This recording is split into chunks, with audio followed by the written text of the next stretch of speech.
because we're particularly concerned about the consequences of a humanitarian crisis of this scale on our border.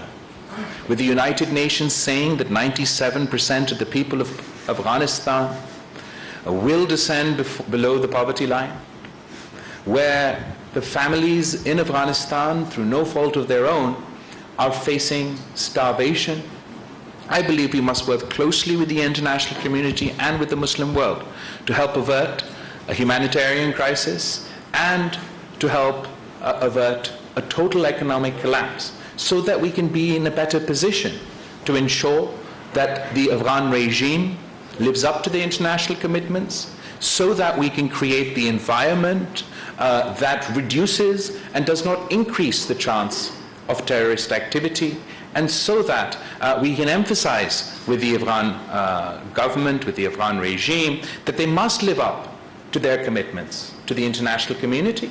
They must live up to their commitments to the people of Afghanistan, and that includes the women and children in Afghanistan. Thank you. Can we have a question from the back here, left side? Thank you very much. This is Shaukat Paracha from Art Television. My question to the young, dynamic, and the youngest Foreign Minister of Pakistan, His Excellency Bilawal Bhutto Zardari, is that it's heartening to note that you are reaching out to the major capitals and interacting with the world leaders. What has been their response in the policy that you are pursuing? Because every time there is something, the foreign policy is pointed out in one or the other way. And Honorable Foreign Minister of Germany, thank you very much for coming over. We are so excited that our director, one official, is wearing a dupatta containing the German flag. Right now she's sitting over there. My question to you is, you repeatedly talked about the international law vis-a-vis Ukraine, but what is the applicability of the international law, humanitarian principles in case of Kashmir? Why the global powers are silent? Why there is no voice about the rising Islamophobia in India, as you have seen the recent outrage in the entire Muslim world about the comments, whatever they have been made by the spokesperson of the ruling party? Why the word is silent? Thank you. Should I start with your... I'll start with your first question. Shukriya Paracha Sahab, thank you very much. I've only been in the this office for a little bit over a month now, but our priority in 3 words is engagement, engagement, engagement. We feel that if you don't talk with the world, if you don't engage the world, you can't put across Pakistan's view, you can't convince them, their societies, their leaders, their parliamentarians, their civil society. If Pakistan refuses to engage the world, then we must forget about being able to convince the world and achieve our objectives on a foreign policy front. Other than that, my priority is to focus on economic relations. We're working towards a pivot in Pakistan's diplomacy, towards economic diplomacy. We're encouraging a reset of our relationship with countries across the board, given the transition in government, and we're focusing on a more nuanced foreign policy, but our emphasis is trade over aid. Our emphasis is enhancing economic cooperation. As I mentioned earlier today, Germany and Pakistan's economic bilateral relations are great, but we want to get more out of our relationships. And the major priority for me as Minister of Pakistan is how can I ease the economic difficulties of my people. And on the main agendas on our list on that front is the FATF restrictions, the FATF restrictions that are causing a drag, an unnecessary drag on the Pakistani economy in difficult times, the GSP plus status that Pakistan had won with Europe in previous governments. We're very keen to see that that status is extended, and the Pakistani businesses and the Pakistani economy can benefit from this opportunity. So these are my priorities, and as far as the India question is concerned, I'll allow Foreign Minister to respond. Thanks for your kind words, and thanks for the question. The foundation of the United Nations is that human rights are indivisible, and this counts for every region in the world. This also counts for Kashmir. This counts for women's rights. This counts for minority rights and also religious rights.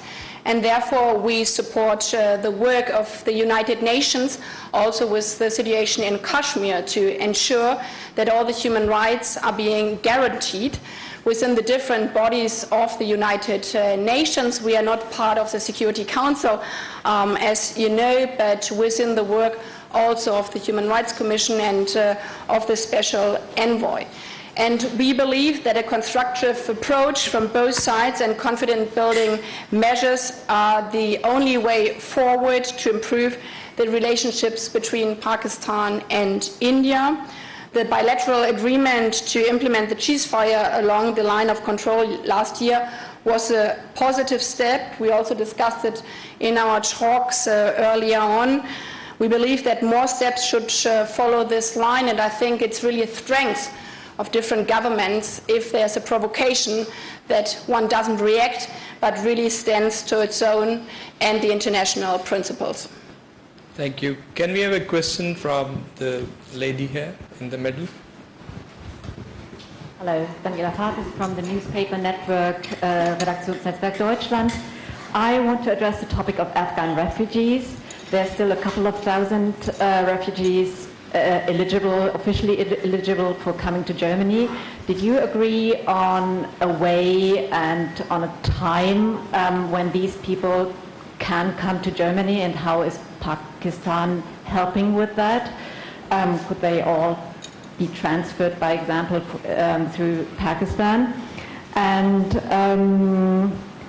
also, sir, what do you expect in exchange from Germany for helping in this issue? And Ms. Baerbock, humanitarian organizations do criticize that the conditions for being able to come to Germany for Afghans are too strict, are too narrow. Are there any plans to widen these possibilities? And one last question, if I may, as you addressed the Ukraine war, and I didn't quite understand what you were saying. Is Pakistan now condemning Russia's attack on Ukraine? And do you ask Russia to withdraw its troops? Thank you for your questions. I'll start with the Afghan refugees. Pakistan has a long history in hosting Afghan refugees and helping with the refugee crisis as a fallout of the first conflict, and unfortunately the threat of a major refugee fallout not only for Pakistan but for the international community if the humanitarian and economic crisis increases is extremely grave. We've been from day one, from before the fall of Kabul, after the fall of Kabul, and up until this point, we're working with many countries within the EU, the international community, and anyone and everyone really who are working around the clock to either get their citizens or those who worked with them to their countries. And we're hoping that the third phase of our for these transit refugees from Afghanistan to Germany will happen very, very soon. And at the moment, as we speak, I believe that there's something, there's a procedural, the summary on this issue is being circulated in our cabinet, so it should be only a matter of time that we can move forward on the third phase of the transit Afghan refugees. As far as what Pakistan expects in exchange, we expect nothing. In exchange from the EU or Germany, we're doing this on the basis of what we feel is our responsibility to the international community and to the people in Afghanistan who faced a whole host of issues, and we want to do whatever we can to mitigate their crisis, their difficulties. What I would say to the German media, to the German people, to the European people, is to remember, to understand, recall, and highlight the fact that Pakistan not only now is playing an outsized role as far as mitigating the humanitarian crisis in Afghanistan, despite our own economic foes. We're going above and beyond to help everybody with their refugee or sort of the transit refugees. And this is the face of Pakistan, a modern Muslim nation playing a responsible role on the world stage. And don't see Pakistan in the way that perhaps these groups that we all have our own views on would sort of, that the impression or the perception that Pakistan has in the international media is often colored by the activities of these groups rather than the activities of the people of Pakistan. As far as Ukraine is concerned, Pakistan has not changed its position. Pakistan has a nuanced position. We don't want to get dragged into any conflict, but we are steadfast in our support for the United Nations resolutions. We are all part of the United Nations, and it is in Pakistan's interest. It is in our interest, as a small country, as a developing country, that international laws are followed, that international institutions are followed, that international law is followed. But we don't want to be dragged in to any conflict, particularly given that we've just experienced decade after decade of conflict in Afghanistan. And the people in my country would like to share our experience with the people of Ukraine, the people of Russia, and the people of Europe, that ultimately all conflicts have to resolve through dialogue. And we hope that dialogue and diplomacy will be the tools that we use in pursuit of peace. Of course, one can't ignore the humanitarian crisis facing the people in Ukraine, the difficulties and the atrocities faced by the people of Ukraine. And it is because of that that once again, despite Pakistan's own extremely difficult economic situation, we have sent, I believe, 4 flight loads of humanitarian assistance to the people of Ukraine. But as far as our position is concerned, we will continue to advocate for dialogue and diplomacy in the pursuit of peace.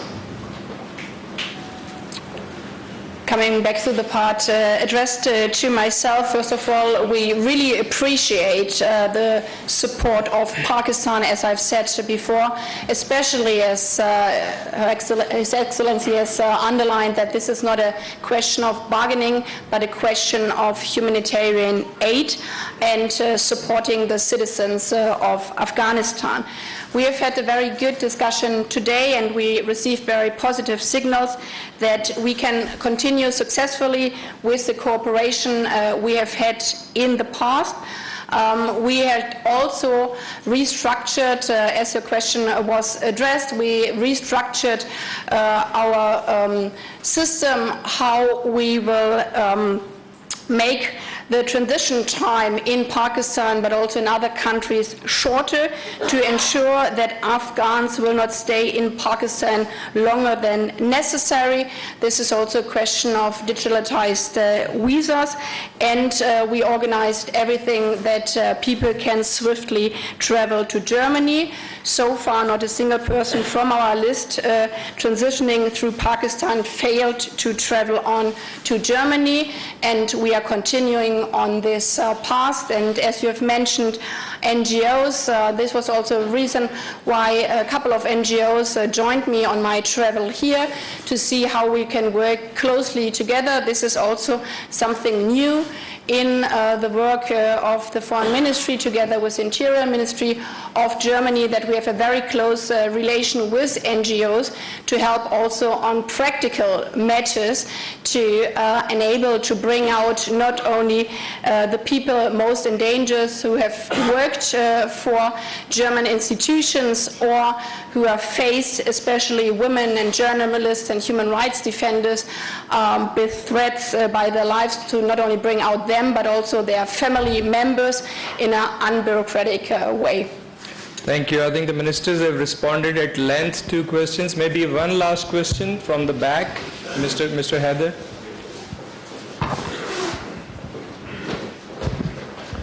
Thank you, Mateen Heather, GTV. Question to Foreign Minister Bilawal Bhutto. Zardari, you said that it's a time to pursue diplomacy and to resolve conflicts through peaceful means. So the first question is in the context of regional peace. And you have said you have more than 1 month in power and taking so many initiatives, economic and other. Are you taking any initiative to resolve Jammu and Kashmir issue, and any hope for the resumption of dialogue with India so that these all issues could be addressed through dialogue and talks? And beyond writing letters to different international organizations on rising Islamophobia in India, what other steps could be taken to bring India under pressure to stop these things? And to German Honorable Foreign Minister, of course, you might have sought Pakistan's support on Ukraine. Pakistan has no other options to go for economic cooperation with Russia and with China. Would you propose and suggest what are the other alternate means of getting economic cooperation, energy, trade, and these all things? When Pakistan gets closer to Russia and China, of course, this is not acceptable to the Western community. So Pakistan doesn't have any other options. So on this front, how Germany, being an economic part of Europe, could assist and cooperate with Pakistan? Thank you so much. Thank you for all your questions. I'm going to start from the end and go back. Pakistan wants to engage with the entire world. We are neighbors with China. We have a long-standing relationship with them. Lekin jaise aapko pata hai, you must know that Pakistan has played a very unique role within the context of China and international cooperation. In fact, Pakistan's role in establishing diplomatic relations between China and the United States is now part of history. We played a very important role in increasing cooperation, increasing engagement, and in fact establishing those diplomatic relations. So today I see Pakistan's role as not trying to aggravate any regional conflict or any conflict at all. We want to continue our engagement, but also play that role as a bridge. And from our perspective, from our national security interest, from our security interest, from our country's perspective, from the interest of our region, it serves all our interests. It serves the interests of Pakistan, it serves the interest of everyone in our neighborhood. That instead of increasing conflicts, moving towards more of a new Cold War order, that we could engage in dialogue, in diplomacy, in the pursuit of dispute resolution, decreasing conflict rather than increasing conflict. As far as Kashmir is concerned, as you said, I've only been in this job for a month now, but I don't believe there's been a single meeting where the issue faced by our Kashmiri brothers and sisters have not been addressed. Whether it is at the United Nations, and I'm speaking within the context of food insecurity, whether at Davos, whether in China, whether standing next to Secretary Blinken or the various foreign ministers that we've managed to engage with, or indeed today with the Honorable Foreign Minister of Germany, we have consistently and persistently advocated for the resolution of the issues faced by the Kashmiri people, and with a particular emphasis on the fact that the situation has deteriorated. The space for practical peace and dialogue has deteriorated. Not by an action of Pakistan, not by from our side, but by unilateral provocative actions from the Indian side. Whether you talk about the August 2019 events which undermine the internationally disputed status of the region of Kashmir, whether we talk about the process that started in August 2019 of allowing non-Kashmiris to settle and buy property in Kashmir and begin the process of undermining the Muslim majority, disempowering the Muslim majority, whether we talk about the May 5th so-called Elimination Commission that was in fact an artificial gerrymandering exercise to once again disempower, disenfranchise the Muslim majority and artificially turn them into a minority. We consistently advocate for our Kashmiri brothers and sisters, and we believe that the provocative statements, Islamophobic statements emanating out of officials of the Indian governing party yesterday are absolutely outrageous.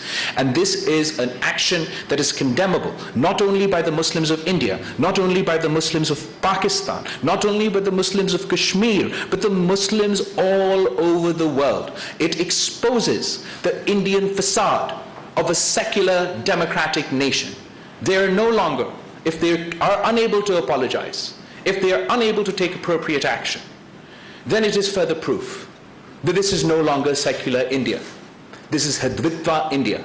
This is Hinduism superiority in India.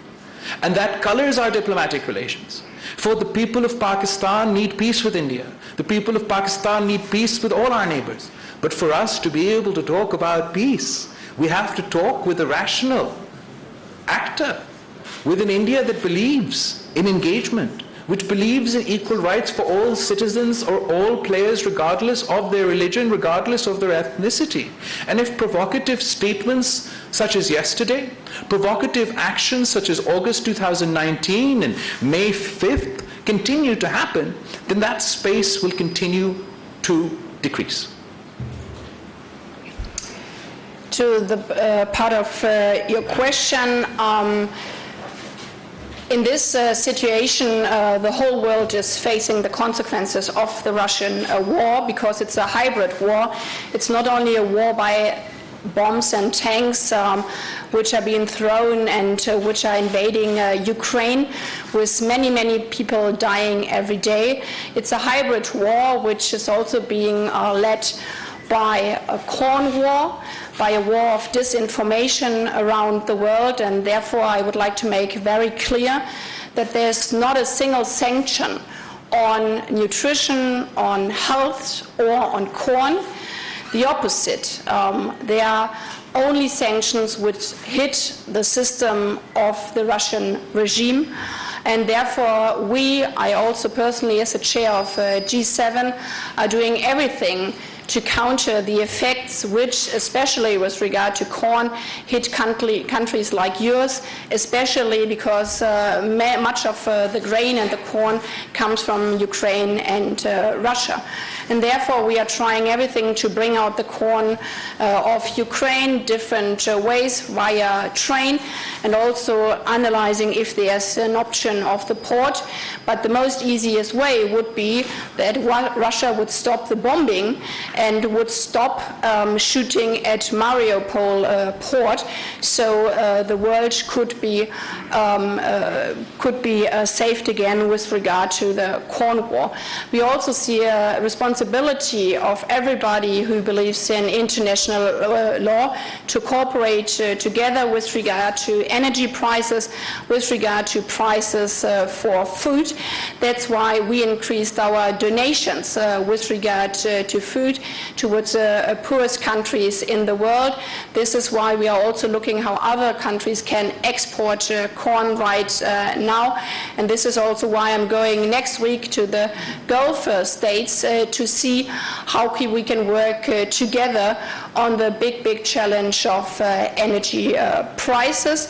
But also here, as in other situations, if we have all the same message towards Russia, underlying that the easiest way to end this war in Ukraine, but also the consequences, would to end the breach of international law by bombing Ukraine. Thank you so much. Thank you for your cooperation. Thank you everybody. बहुत शुक्रिया आपका. वज़ीर ख़ारजा Bilawal Bhutto Zardari German हम मनसब के हमरा मुश्तरका press conference कर रहे थे, आपने बराह रास्त देखी. इसके साथ ही न्यूज़ स्टूडियो